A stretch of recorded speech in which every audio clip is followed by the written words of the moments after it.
Γεια σας αγαπημένοι μου, καλώς ήρθατε σε ακόμη ένα hashtag νεολαία, την πιο φρέσκια και νεανική εκπομπή της Κυπριακής τηλεόρασης. Εμείς είμαστε εδώ πέρα και θέλω να σας ευχαριστήσω πάρα πολύ για όλη την αγάπη και την εμπιστοσύνη που μας δείχνετε. Πάμε λοιπόν να ξεκινήσουμε. Από την εκπομπή μας έχουμε παρουσιάσει πολλές δράσεις, πρωτοβουλίες και εκδηλώσεις, από τις οποίες η πλειοψηφία τρέχουν ή οργανώνονται στις πόλεις. Εκεί έρχονται τα κέντρα νεότητας που λειτουργούν κάτω από την αμπρέλα του Κυπριακού Οργανισμού Κέντρων Νεότητας, ο οποίος έχει και το συντονιστικό ρόλο των δράσεών τους.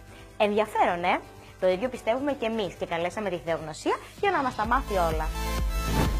Θεογνωσία μου, καλώς όρισες. Τι ωραίο χρώμα, τι ωραία παρουσία. Χαιρόμαστε πάρα πολύ να έχουμε όμορφες παρουσίες στο hashtag νεολαία, έτσι. Ευχαριστώ.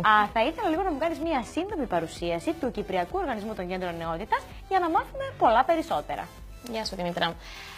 Ο Κυπριακός Οργανισμός Κέντρων Νεότητας ιδρύθηκε με τη σημερινή του μορφή το 2008. Τα κέντρα νεότητας όμως ως οντότητες υπήρχαν από το 1970. Αναπτύχθηκαν κυρίως στις αγροτικές περιοχές και με την πάροδο του χρόνου μετεξελίχθηκαν στη σημερινή τους μορφή και τα οποία τα βρίσκουμε και στις αστικές περιοχές. Η δομή των κέντρων νεότητας χαρακτηρίζεται από δημοκρατία, ακεραιότητα και λογοδοσία. Και υπάρχουν περισσότερα από 5.000 μέλη και όπως έχεις αναφέρει και εσύ, είναι η μεγαλύτερη μη κυβερνητική εθελοντική οργάνωση στην Κύπρο για τους νέους. Αριθμούμε τα 85 κέντρα νεότητας, αλλά αν συνυπολογίσουμε και τα κέντρα νεότητας που βρίσκονται υπό δημιουργία, φτάνουμε τα 100 κέντρα νεότητας σε όλη την Κύπρο. Μάλιστα, πάρα πολύ εντυπωσιακός ο αριθμός για την Κύπρο μας, έτσι, από όσα μας ανέφερες, και πάρα πολύ ελπιδοφόρο το ότι υπάρχουν και πολλά κέντρα νεότητας υποδημιουργίας. Θα ήθελα να μου πεις, Θεογνωσία μου, ποιες είναι οι δράσεις που τρέχετε, αλλά και τι ευκαιρίες προσφέρουν τα κέντρα νεότητας στα μέλη τους.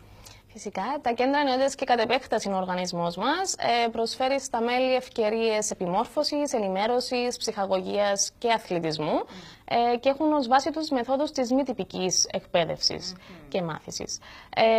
Η δράση του Κυπριακού Οργανισμού Κέντρων Νεότητας βρίσκεται στον τομέα του Youth Work, που στα ελληνικά μεταφράζεται ως η ενασχόληση των νέων, και αναπτύσσουμε και εξελίσσουμε ως ζωντανό παράδειγμα τους Youth Workers της Κύπρου. Επίσης, προσφέρουμε ευκαιρίες στους νέους να συμμετέχουν σε ευρωπαϊκά προγράμματα, τόσο στην Κύπρο όσο και στο εξωτερικό, και σε στενή συνεργασία με άλλες οργανώσεις, αλλά και κυρίως με τον Οργανισμό Νεολαίας Κύπρου, αναπτύσσουμε προγράμματα και δράσεις για τους νέους που τους βοηθούμε να εξελίξουν τις δεξιότητες τους και τις γνώσεις τους. Πόσο ενδιαφέροντα και ωραία όλα όσα μας προανέφερες, και θα ήθελα να σε ρωτήσω, εσύ ποιο θεωρείς το μεγαλύτερο κέρδος των νέων μέσα από όλες αυτές τις δράσεις?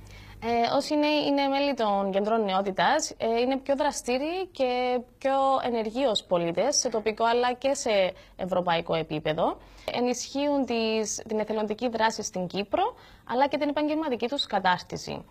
Επίσης, δημιουργούν στενές φιλίες και δεσμούς με άλλους νέους και σε συνεργασία με άλλες οργανώσεις και φορείς, εμπλουτίζουν τις εμπειρίες τους, αλλά και υλοποιούν τους στόχους τους που έχουν ως κέντρα νεότητας.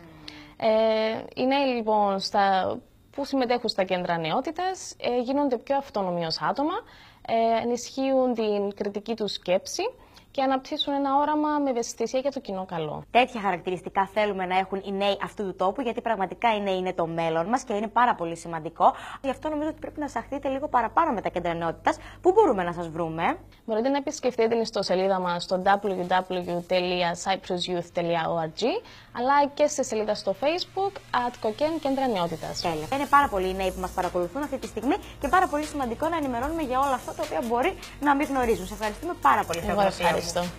Νομίζω ότι η Θεογνωσία μας ενημέρωσε αρκετά αναλυτικά για τα κέντρα νεότητας και εγώ σας συνιστώ να μπείτε στην ιστοσελίδα των κέντρων νεότητας για να μάθετε ακόμη περισσότερα. Αυτά για σήμερα, αγαπημένοι μου. Ελπίζω να περνάτε καλά, να χαμογελάτε και να είστε συντονισμένοι στο Σίγμα το επόμενο Σάββατο στις 6 παρα 5. Φιλάκια πολλά!